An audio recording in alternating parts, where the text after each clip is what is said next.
नमस्कार दोस्तों, मैं सुशील कुमार स्वागत करता हूं आपका आपके YouTube channel study GK with Jakad sir में। दोस्तों, आज से पहले हमने हिंदी के कुछ बिंदुओं का अध्ययन किया जो कि विकारी शब्द के अंतर्गत आते थे। आज हम एक नया बिंदु लेकर चल रहे हैं। दोस्तों, कोई भी जब शब्द निर्माण होता है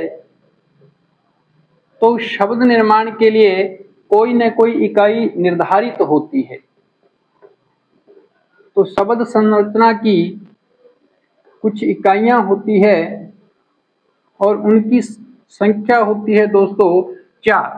शब्द संरचना की 4 इकाइयां होती है, अर्थात मैं यूं कहूं कि किसी भी नए शब्द का निर्माण यदि हमें करना है तो वो 4 आधारों पर किया जा सकता है, जिसमें से एक होता है समास, दूसरा है जी संधि, तीसरा उपसर्ग और चौथा है जी प्रत्यय। किसी भी नए शब्द के निर्माण के लिए ये 4 इकाइयां होती है। इन चारों से कोई भी नया शब्द है निर्मित किया जा सकता है। यदि बात करें कि इनके अलावा, तो दोस्तों इनके अलावा संयोग का पद और होता है। संयोग या कहें यौगिक पद है और होता है, जिसके द्वारा कोई नया शब्द निर्मित किया जा सकता है।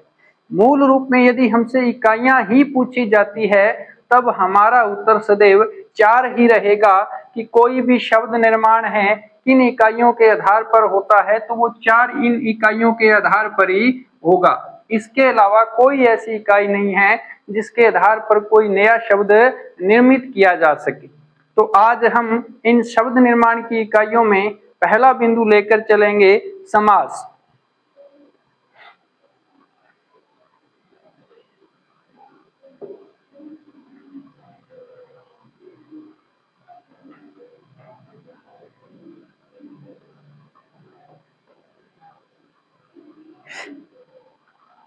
समास क्या होता है दोस्तों?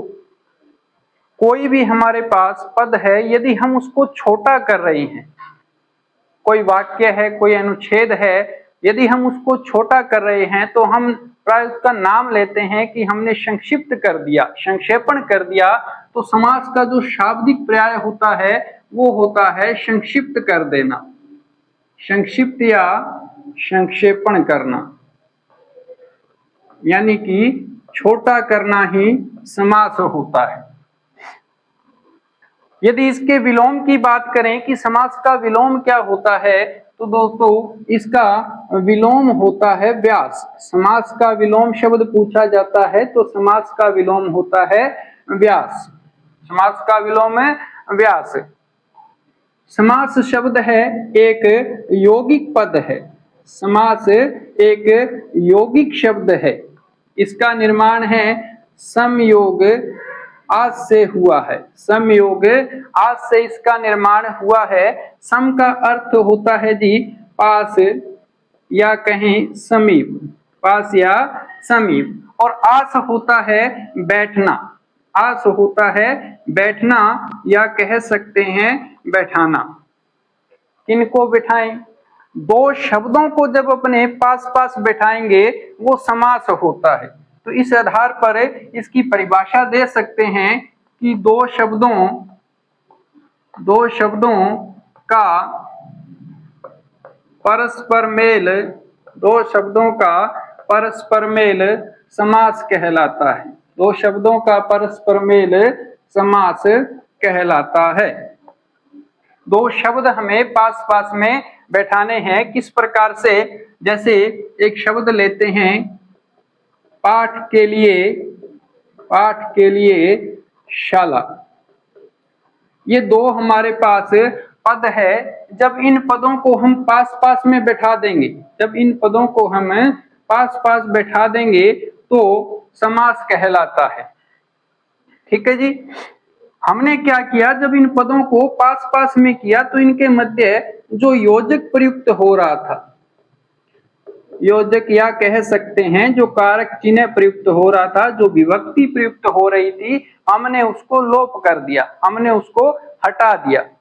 तो हम इसकी परिभाषा यूं भी दे सकते हैं कि दो पदों के मध्य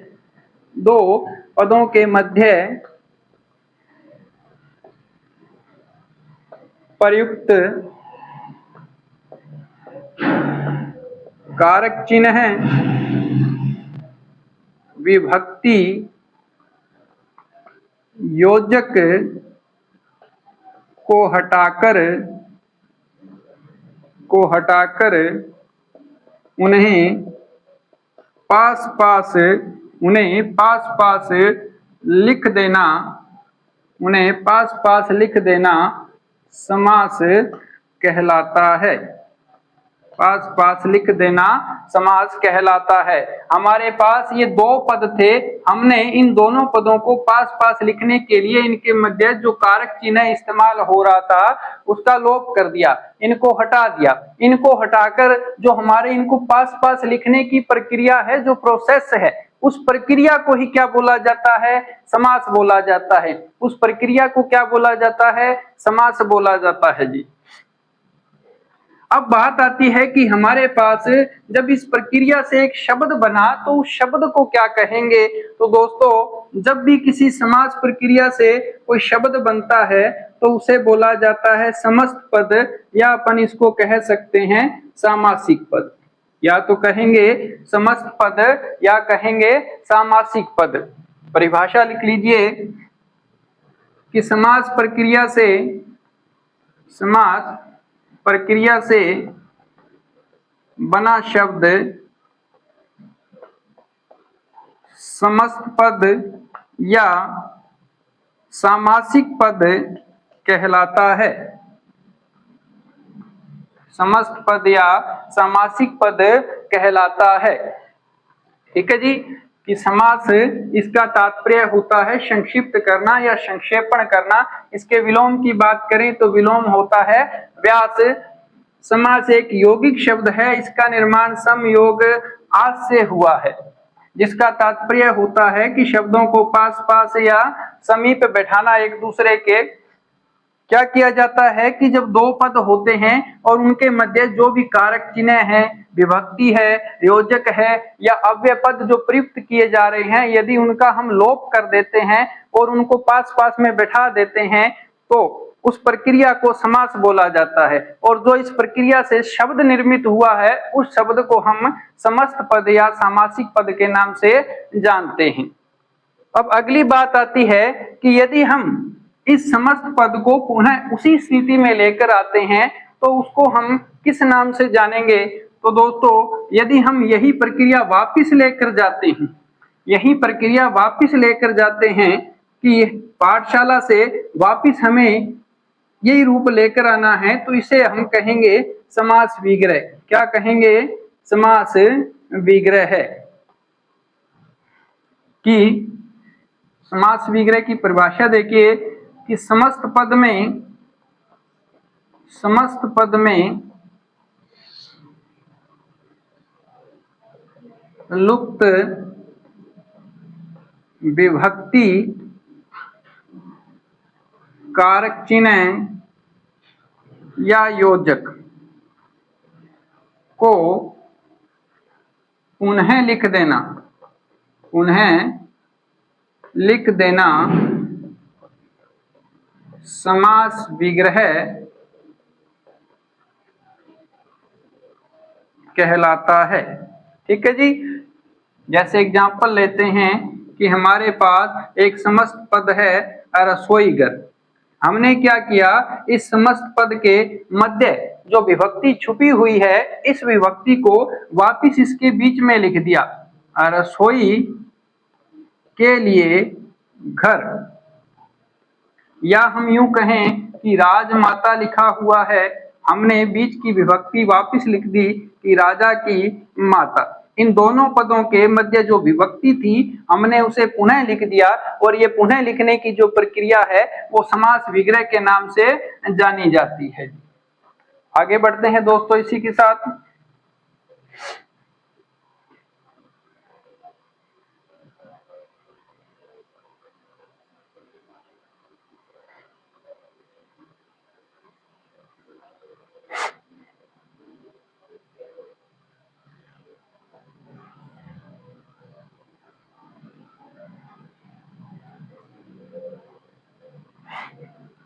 देखिएगा समास में इस्तेमाल क्या क्या होता है। हमने ये देखा कि इसमें या तो अव्यय इस्तेमाल है या हम उपसर्गों का इस्तेमाल करते हैं।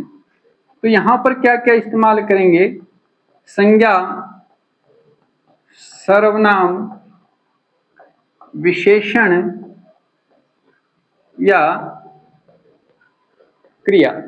हम यहाँ पर इन 4 विकारी शब्दों का इस्तेमाल है समास के साथ में करते हैं। इन चारों में से इस क्रिया का इस्तेमाल समास में कभी भी नहीं होता। चारों विकारी शब्दों में से क्रिया का इस्तेमाल समास में नहीं होता। सर्वनाम का इस्तेमाल है केवल दोस्तों बहुव्रीहि समास के अंतर्गत किया जाता है। सर्वनाम का उपयोग केवल बहुव्रीहि समास में किया जाता है। विशेषण का इस्तेमाल है जो कर्मधारय समास में किया जाता है, केवल कर्मधारय समास में किया जाता है। बाकी बचे समासों का अध्ययन हम संज्ञा में करेंगे। ठीक है जी, यानी कि बाकी सभी समासों में है संज्ञा का इस्तेमाल होता है। कर्मधारय में भी होगा, बहुब्री में भी होगा। 6 के 6 भेदों के अंतर्गत है, हम संज्ञा का अध्ययन करेंगे। बात करते हैं कि समास के भेद कितने होते हैं। तो हम उलझन में रहते हैं कि समास के भेद कितने होते हैं। दोस्तों 4 भी होते हैं, 5 भी होते हैं और 6 भेद भी इसके माने जाते हैं। 4 भेद कब होते हैं, जब बात करें हम कि पदों की प्रधानता के आधार पर, पदों की प्रधानता के आधार पर भेद, तो हमारा उत्तर सदैव 4 रहेगा कि पदों की प्रधानता के आधार पर समास के 4 भेद होते हैं। कौन कौन से जी? पहला है प्रथम पद प्रधान समास, दूसरा या द्वितीय पद प्रधान समास, तीसरा रहेगा उभय पद प्रधान समास और चौथा रहेगा जी उभय पद अप्रधान या कह सकते हैं अन्य पद प्रधान समास।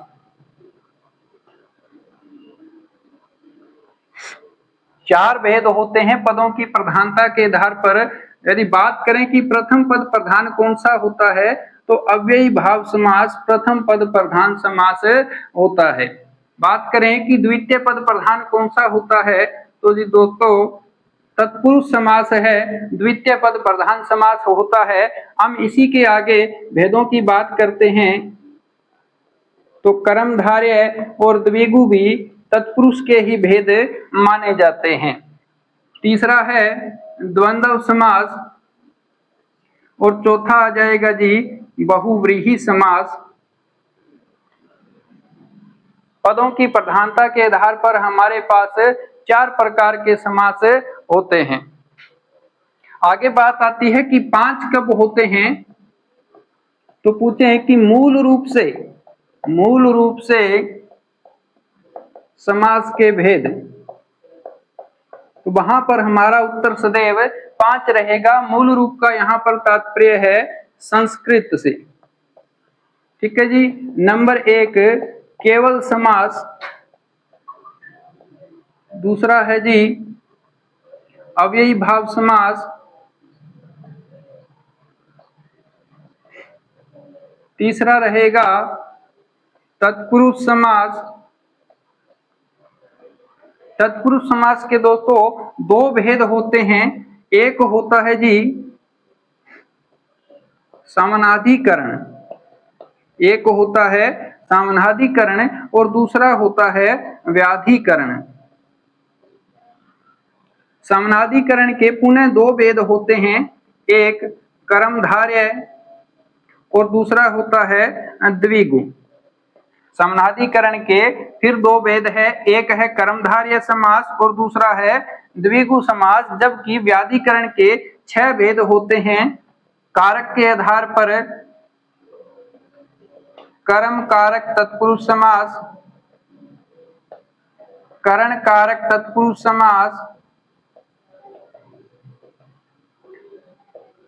संप्रदान कारक तत्पुरुष समास, चौथा होता है जी अपादान कारक तत्पुरुष समास, पांचवा है जी संबंध कारक तत्पुरुष समास, और छठवां रहेगा अधिकरण कारक तत्पुरुष समास। तत्पुरुष समास के दो भेद होते हैं, एक सामनाधिकरण और दूसरा व्याधिकरण। सामनाधिकरण को पुनः दो भागों में बांटा गया है, एक भेद है कर्मधारय समास और दूसरा भेद रहेगा हमारा द्विगु समास। आगे व्याधिकरण है, यहाँ पर इसको कारकों के आधार पर विभक्त किया जाता है, तो इसके 6 भेद रहेंगे। कर्म कारक तत्पुरुष समास, करण कारक तत्पुरुष समास, संप्रदान कारक तत्पुरुष समास, अपादान कारक तत्पुरुष समास, संबंध कारक तत्पुरुष समास और अधिकरण कारक तत्पुरुष समास। चौथा भेद रहेगा जी हमारा द्वंद्व समास का, और पांचवा भेद रहेगा हमारा बहुव्रीहि समास का। बहुव्रीहि समास मूल रूप से यदि हमसे पूछा जाता है कि समास के कितने भेद होते हैं तो हमें 5 भेद बताने हैं, और यदि पूछता है कि पदों के प्रधानता के आधार पर कितने भेद होते हैं तो उस समय हमारा उत्तर सदैव 4 रहेगा। अब बात आती है कि हिंदी में समास के कितने भेद होते हैं, तो दोस्तों हिंदी में समास के 6 भेद पढ़े जाते हैं, जहां पर तत्पुरुष समास के जो दोनों भेद है कर्मधारय व द्विगु, उनको अलग अलग रूप में पढ़ा जाता है।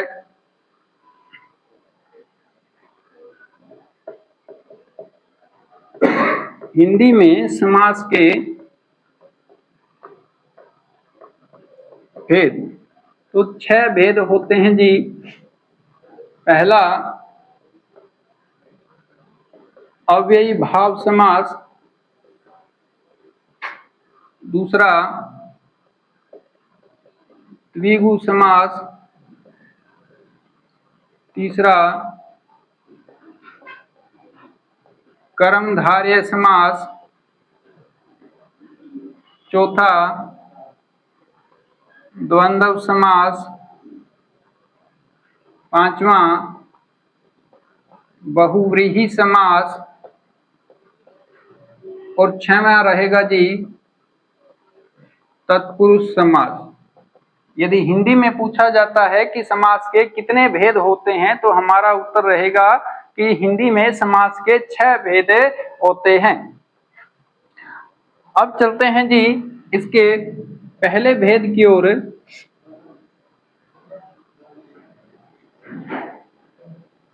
अव्ययी भाव समास, पहला भेद है जी अव्ययी भाव समास। जैसा कि इसके नाम से ही स्पष्ट है कि ये अव्यय जैसा भाव देता है। किसके जैसा? अव्यय जैसा भाव देता है, इसीलिए इसका नाम अव्ययी भाव समास है।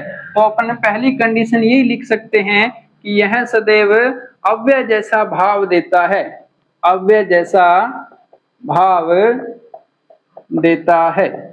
ठीक है जी, अव्ययी भाव समास हमेशा अव्यय जैसा भाव देता है। अव्यय क्या होता है इसके बारे में जब हमने संज्ञा की थी तब चर्चा की थी, सर्वनाम किया था तब चर्चा की थी कि किसी भी शब्द को बदलने के लिए 4 इकाइयां होती है, लिंग, वचन, काल और कारक। यदि कोई भी इकाई इसके आधार पर परिवर्तित हो रही है, कोई भी शब्द इन चारों आधारों पर बदल रहा है तो वो तो है जी विकारी। यदि वो नहीं बदल रहा है तो उसे अपन कहते हैं अविकारी या अव्यय शब्द। ठीक है जी। इसकी परिभाषा की बात करते हैं तो देखिए कि जहां समस्त पद में प्रथम पद प्रधान हो, जहां समस्त पद में प्रथम पद प्रधान और इसके साथ साथ क्या हो, अव्यय हो या फिर उपसर्ग हो। प्रथम पद क्या होना चाहिए, प्रधान होना चाहिए, साथ में अव्यय या उपसर्ग के अंतर्गत कुछ भी हो। प्रथम पद प्रधान होना चाहिए, अव्यय या उपसर्ग हो, वह दूसरा पद संज्ञा हो, वह दूसरा पद संज्ञा हो, वहां पर सदैव अव्ययी भाव समास होता है, वहां पर सदैव अव्ययी भाव समास होता है। देखिएगा कुछ एग्जाम्पल लेते हैं इसके। जैसे कि मैं ये कहूं कि यथा शक्ति, तो यहां पर जो शक्ति है वो तो दोस्तों है संज्ञा पद, और जो यथा है वो है जी अपने पास अव्यय। ठीक है जी, अव्यय कह लो, उपसर्ग कह लो। क्या शक्ति को जिस प्रकार परिवर्तन किया जा सकता है कि मैं यदि बहुवचन रूप में बोलता हूं तो शायद हो सकता है शक्तियां, ठीक है, लेकिन क्या यथा रूप है कभी परिवर्तित हो सकता है, नहीं हो सकता। कभी यथे नहीं होता, यथी नहीं होता, ठीक है जी। तो जो रूप परिवर्तित नहीं हो रहा वो क्या होता है, अव्यय या उपसर्ग होता है। क्या होता है, अव्यय या फिर उपसर्ग होता है। तो प्रथम पद अव्यय या उपसर्ग है और ये बदलेगा नहीं, तो यही क्या रहेगा, हमेशा प्रधान रहेगा। ठीक है जी। यदि प्रथम पद प्रधान हो और द्वितीय पद संज्ञा हो, वहां पर क्या होता है, अव्ययी भाव समास होता है। अब क्या हुआ कि ये जिन शब्दों के साथ में जुड़ा, किनके साथ में जुड़ा, संज्ञा के साथ में। संज्ञा क्या था, विकारी शब्द था। संज्ञा क्या था, विकारी शब्द था। तो अव्यय या उपसर्ग है हमेशा विकारी शब्दों के साथ में ही जुड़ते हैं। अव्यय या उपसर्ग हमेशा विकारी शब्दों के साथ में जुड़ते हैं और यहाँ पर हम इसमें से संज्ञा का इस्तेमाल कर रहे हैं। तो इसका क्या हो जाएगा कि शक्ति के अनुसार, क्या हो जाएगा, शक्ति के अनुसार। इसी प्रकार दूसरा एग्जाम्पल लेते हैं, मैं लिखता हूं यथेष्ट, क्या हो जाएगा, इष्ट के अनुसार। इष्ट के अनुसार यदि अपने यहीं पर इसी के जैसा लें तो यथा योग्य, कहूं कि योग्यता के अनुसार। इसी प्रकार के कुछ अन्य उदाहरण लेते हैं। जैसे कहें कि बाकायदा, या मैं कहूं बाइज्जत, क्या हो जाएगा, कायदे के साथ, कायदे के अनुसार, या इज्जत के साथ, तो यहाँ पर कायदा इज्जत जो पद है वो तो है जी संज्ञा, लेकिन यहाँ पर जो बा उपसर्ग लगा है वो क्या रहेगा, यहाँ पर प्रधान रहेगा और इसका तात्पर्य यहाँ पर क्या रहेगा, के साथ। ठीक है। जैसे इस्तेमाल करते हैं मैं कि लापरवाह है, क्या हो जाएगा, बिना प्रवाह के, क्या हो जाएगा, बिना प्रवाह के। या मैं बोलता हूं लावारिस, बिना वारिस के, बिना बारिश के। मैं बोलता हूं लाजवाब, बिना जवाब के। ठीक है दोस्तों, इसी प्रकार इसके कुछ अन्य उदाहरण देखते हैं हम।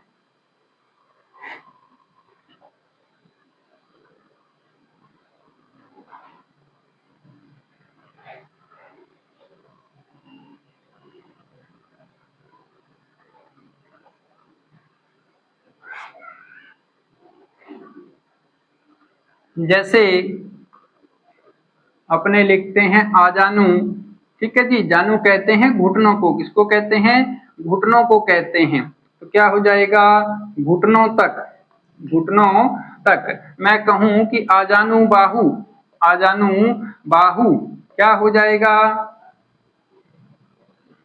भुजा से घुटनों तक, मैं कहूँ आपाद मस्तक, पाद से मस्तक तक। ठीक है जी।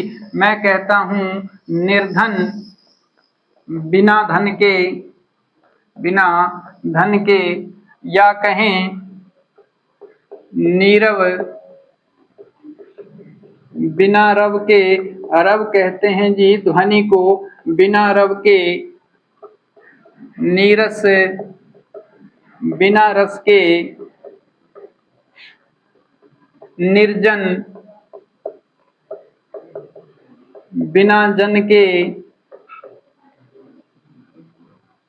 या कहें कि आमरण है, क्या हो जाएगा, मरने तक, आमरण है मरने तक। या अपन लिखते हैं आजीवन, आजीवन क्या हो जाएगा, पूरा जीवन, क्या हो जाएगा, पूरा जीवन। या अपन लिखते हैं दरवेश, दरवेश क्या हो जाएगा, वेश में, वेश में। जिस प्रकार अपन बोलते हैं दरअसल, क्या बोलते हैं, दरअसल क्या होता है, असल में, क्या होता है, असल में। ठीक है दोस्तों। इसी प्रकार जहां पर एक उपसर्ग या अव्यय का प्रयोग किया जाएगा वहां पर सदैव अव्ययी भाव समास होता है। इसी प्रकार जैसे कुछ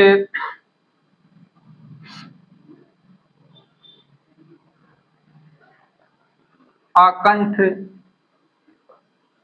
कंठ तक, शांत, अंत के साथ, क्या हो जाएगा, अंत के साथ। शांत का मतलब यहाँ पर शांति से नहीं है, से अंत, से अंत, शांत यानी कि अंत के साथ। जिस प्रकार अपन बोलते हैं से उदाहरण यानी सोदाहरण, क्या हो जाएगा, उदाहरण के साथ, क्या हो जाएगा, उदाहरण के साथ। ठीक है दोस्तों। तो इसी प्रकार मान के चलो कि यदि हम अव्ययी भाव समास के अंतर्गत क्या करते हैं, जिस प्रकार से है, आ है, बे है, बा है, ला है, निर है, निस है, बिन है, बिला है, इस प्रकार के उपसर्गों का उपयोग हम इसके अंतर्गत करते हैं। जहां पर भी पहला पद हमें उपसर्ग या अव्यय मिले और दूसरा पद संज्ञा मिले वहां पर सदैव अव्ययी भाव समास होता है, वहां पर सदैव अव्ययी भाव समास होता है। अपन इसके बारे में एक बार थोड़ी सी और चर्चा करते हैं कि ये क्या करेगा। एक तो अव्यय जैसा भाव देता है, प्रथम पद इसका क्या होता है जी, प्रधान होता है और साथ में अव्यय या उपसर्ग होता है। इसका योग सदैव किसके साथ होता है, विकारी शब्दों के साथ ही इसका सदैव योग होता है, विकारी शब्दों के साथ इसका सदैव योग होता है। जिस विकारी शब्द के साथ में ये जुड़ेगा, जिस विकारी शब्द के साथ में भी अव्यय जुड़ेगा वह उसे कैसा बना देगा, वह उसे कैसा बना देगा, अव्यय जैसा ही बना देगा। कैसा बना देगा, अव्यय जैसा बना देगा। फिर वो शब्द भी परिवर्तित नहीं किया जा सकता, वो शब्द फिर परिवर्तित नहीं किया जा सकता। यहां तक समझ आई बात। तो आगे बढ़ते हैं दोस्तों।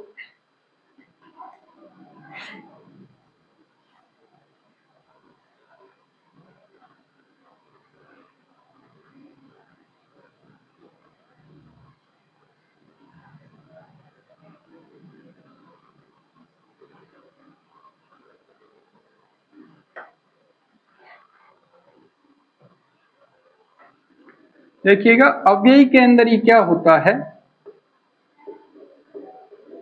अव्ययी समास में एक कंडीशन और होती है कि जहां पर भी अव्यय पदों का, किसका, या तो क्या हो अव्यय पद हो या फिर संज्ञा पद हो, अव्यय पदों का या संज्ञा पदों का क्या हो, यदि दोहराव हो रहा है, दोहराव हो, ठीक है, तो वहां पर भी सदैव अव्ययी भाव समास होता है।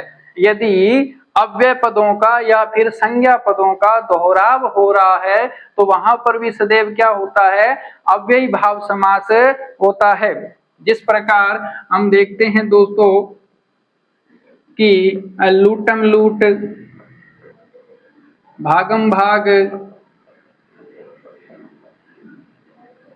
या कहें खचाखच बस कैसे भरी हुई थी, खचाखच उसके तो सदैव भागम भाग लगी रहती है, वहां पर तो लूटम लूट चल रही है।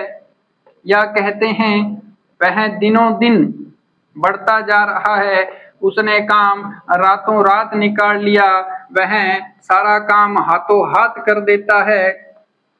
दिन दिन या दिनों दिन, दिन दिन या दिनों दिन, घर घर, घर घर, जैसे साफ साफ, जैसे साफ साफ, जैसे मंद मंद, इस प्रकार जहां पर भी शब्दों की आवृत्ति दिखाई देगी वहां पर सदैव क्या होता है दोस्तों, अव्ययी भाव समास होता है।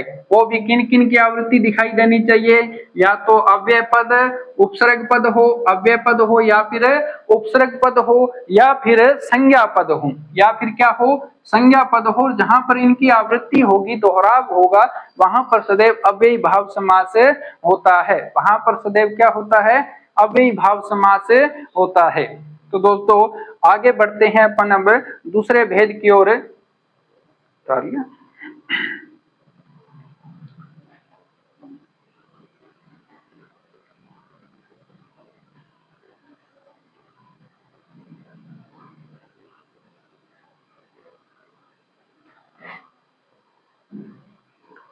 एक दोस्तों इसी के अंदर आता है, थोड़ा सा उलझन है कि कई बार देखने में आता है कि कुछ शब्द है, जैसे कि बात करें 19 की, 29 की, 49 की, 39 की,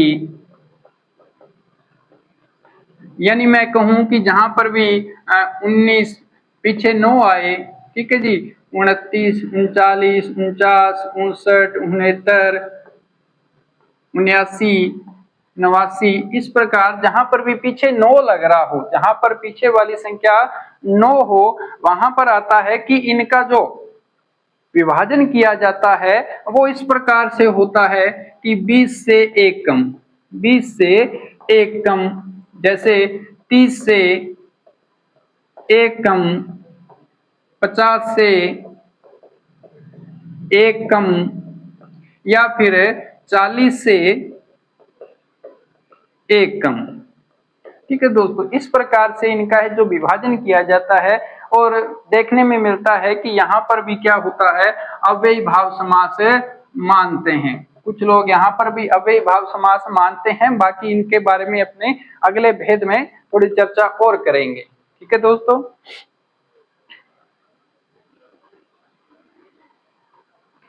दूसरा भेद है जी अपने पास द्विगु समास। कौन सा है जी, द्विगु समास।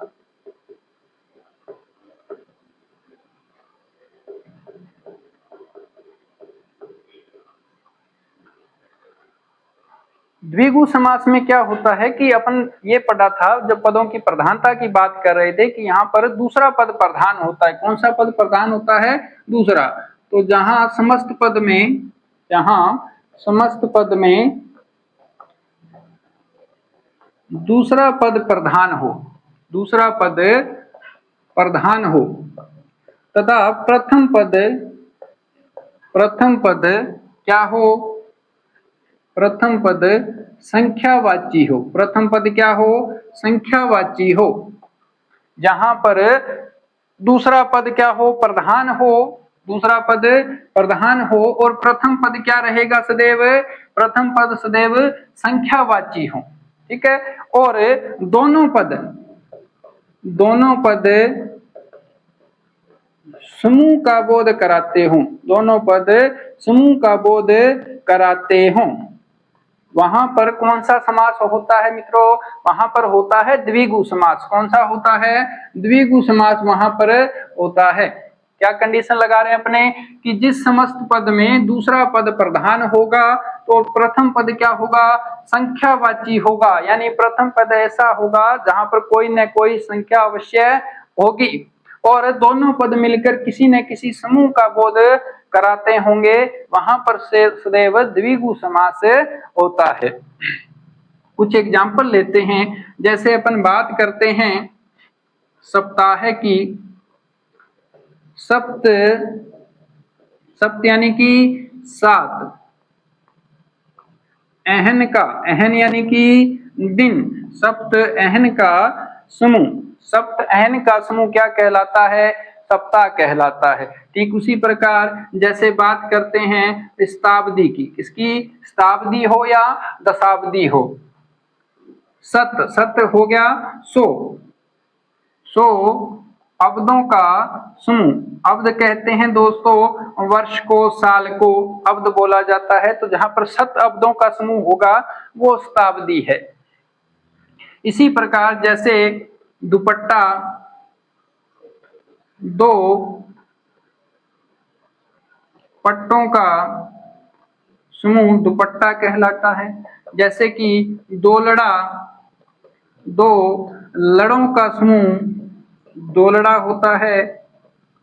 इसी प्रकार जैसे नवरत्न, जैसे नवरत्न, जैसे नौलखा हो गया, जैसे पंचरंगा हो गया, क्या हो जाएगा? नवरत्नों का समूह है। 9 लाख का समूह है।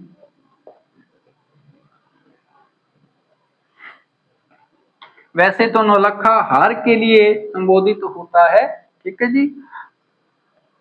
पंचरंगा 5 रंगों का समूह है, ठीक है। इसी प्रकार जैसे अटवारा, अटवारा, अटवारा यानी कि हम देखते हैं कि कई गांवों में 8वें दिन बाजार लगता है। 8वें दिन लगने वाला, 8वें दिन लगने वाला बाजार, 8वें दिन लगने वाला बाजार क्या कहलाता है दोस्तों? अटवारा कहलाता है। 8वें दिन लगने वाला बाजार क्या कहलाता है? अटवारा कहलाता है। ठीक इसी प्रकार जैसे कि हम अन्य शब्द लेते हैं, जैसे चौराहा हो गया, तिराहा हो गया,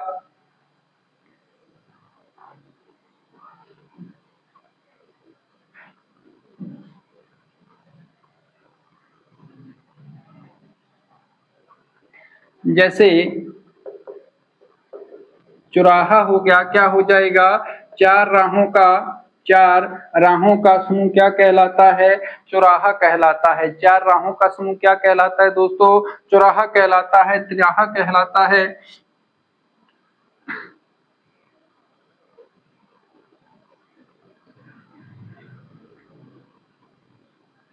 जैसे षड ऋतु, क्या हो जाएगा? षड, षड यानी कि 6 ऋतुओं का समूह है। 6 ऋतुओं का समूह क्या कहलाता है? षड ऋतु कहलाता है। इसी प्रकार जैसे एकांकी, हालांकि एकांकी में समूह नहीं है, एक अंक है जिसका वो एकांकी है। एक अंक है जिसका, एक अंक है, एक अंक है जिसका वो एकांकी है। एकांकी में हालांकि कोई समूह नहीं होता है, एकांकी में दोस्तों कोई समूह नहीं होता, एक ही अंक होता है, फिर भी ये किसमें आती है? द्विगु समास के अंतर्गत ही आती है। इसके अलावा बात करते हैं अपन, कई बार आता है संख्याओं की बात की जाती है कि 1 से 10 तक, 1 से 10 तक, ठीक है दोस्तों। जैसे हम गिनती करते हैं कि 1 2 3 4 5 6 7 8 9 10, तो 1 से लेकर 10 तक की जो संख्याएं होती है, 1 से 10 तक की संख्याएं होती है, वो सदैव किसमें आती है? द्विगु समास में आती है। इनका विभाजन नहीं किया जा सकता, ठीक है। ये सिर्फ संख्याएं होती है, इसलिए ये किसमें आएगी? द्विगु समास में आएगी। यदि हम बात करें इससे आगे की, तो 10 से लेकर 10 से आगे, 10 से आगे यानी कि मैं कहूं कि 20 है, 10 20 है, 30 है, 40 है, 50 है, इसी क्रम में आगे जैसे 100 है, 200 है, 300 है, ठीक है दोस्तों। तो ये सारी की सारी संख्याएं ऐसी होती है जिनका विभाजन नहीं किया जाता। 1000 है, लाख है, करोड़ है, करोड़ का विभाजन नहीं किया जा सकता। अरब है, खरब है, पदम, पदाम, महापदम, जो भी संख्याएं हैं उनका विभाजन नहीं किया जाता। अतः ये संख्याएं किसमें मानी जाती है? ये द्विगु समास के अंतर्गत मानी जाती है। जब हमने अभी भाव पढ़ा था तो उसके अंतर्गत हमने देखा था कि ये कुछ संख्याएं आती है, 19 है, 29 है, 39 है, 49 है, 59 है, या ऐसी संख्याएं जिनके अंत में 9 लगता है, तो इनका भी विभाजन नहीं होता, इनका भी विभाजन नहीं होता। इनका विभाजन कुछ पुस्तकों में देखने को मिलता है जो कि आपको पहले बता चुके हैं, जैसे कि 19 का विभाजन किस प्रकार होगा?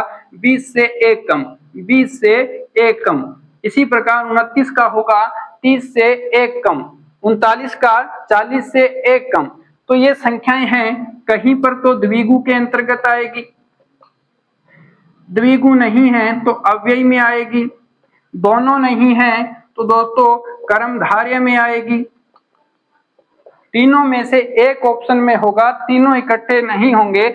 यदि तीनों इकट्ठे होते हैं तो आपकी पहली प्रायिकता हमेशा द्विगु समास रहनी चाहिए, क्योंकि ये संख्याएं हैं, क्योंकि ये संख्याएं हैं, पहली प्रायिकता अपने द्विगु समास को देनी है। तो यदि संख्याएं आती है तो हमारी प्रायिकता सदैव द्विगु समास रहेगी। तो आज के लिए दोस्तों इतना ही, विदा लेते हैं आपसे। आशा करता हूं कि आपको हमारी आज की सारी क्लासें पसंद आई होगी। यदि आपको हमारी क्लासें अच्छी लगती है तो ज्यादा से ज्यादा प्लीज शेयर करें, लाइक करें, सब्सक्राइब का बटन दबाएं। आज के लिए दोस्तों जय हिंद, जय भारत।